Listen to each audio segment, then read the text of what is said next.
Line number one. Hello, Phil. You're on the air. Yes, hi, Patty. I heard you talking there a little bit about the minimum wage increase possibility. Yep. And I'd just like to basically put my opposition to that idea. Go ahead. I was looking at some information about it, really, and they said there was some 14 academic studies on Canadian provinces, and every time there's a 10% increase in the minimum wage, the employment loss for people who are actually earning minimum wage, who are between 15 and 24, the unemployment can sometimes increase by 20%. So there's actually, every time they increase minimum wage, it also increases unemployment levels. Yeah, I've read reports like that too. I don't think those numbers line up with what has happened historically in this province, but I have indeed seen those types of things reflected.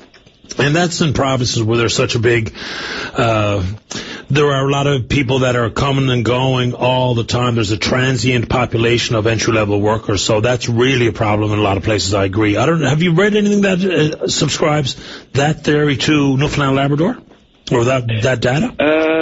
No, I'm not sure about Newfoundland specifically, but I know for Canada, and they said that, well, overall, they said that the poverty rate also goes up by 4 to 6% every time there's a 10% increase in the minimum wage.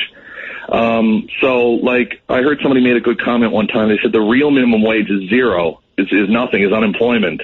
Because a lot of times people get the impression that if we increase minimum wage, everybody just gets a better wage. But the truth of the matter is a lot of people lose their jobs.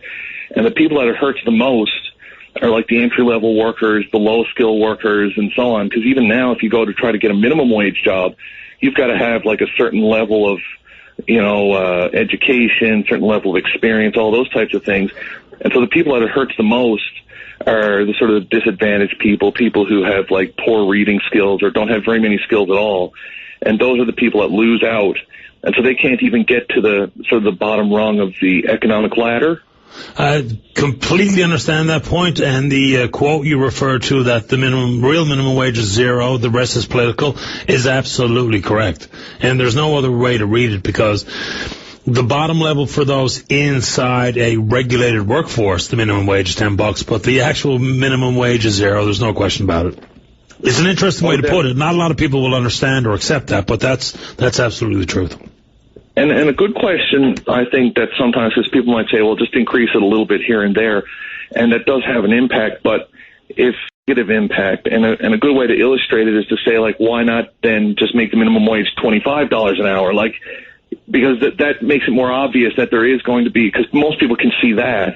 Yeah. But, and the funny thing is, too, is that, there are certain jobs, very low-paid jobs, that don't even exist anymore. When you used to go get your gas filled up in your car, there used to be people coming out. Now they don't exist anymore, because the amount of value that they're adding just doesn't make any sense. So they don't get hired in the first place.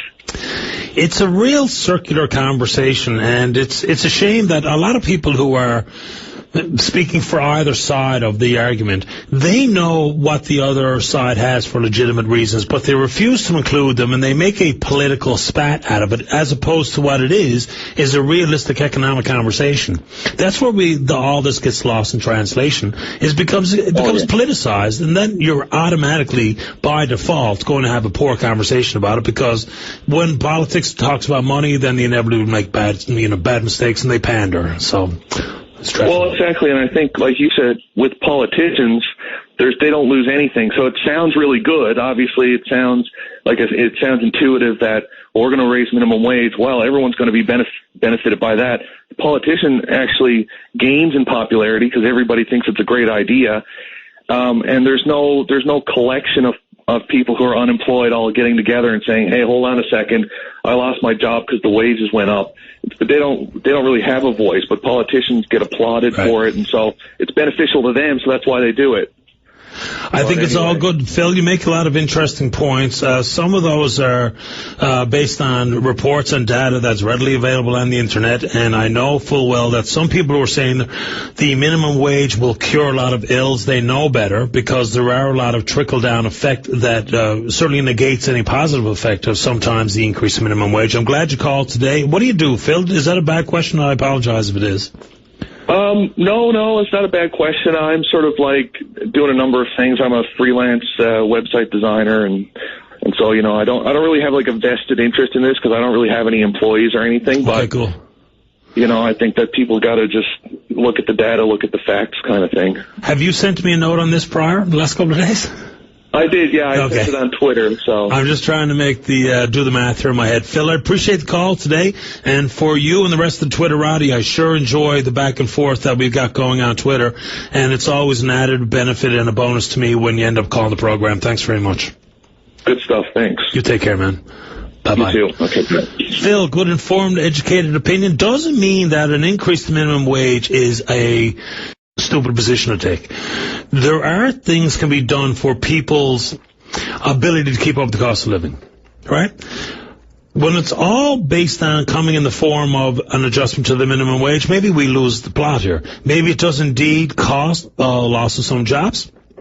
Certainly it will be people who are retailers of a variety of products will know that the wages have gone up in the province. Consequently, the cost goes up to be in line with the increase in wage.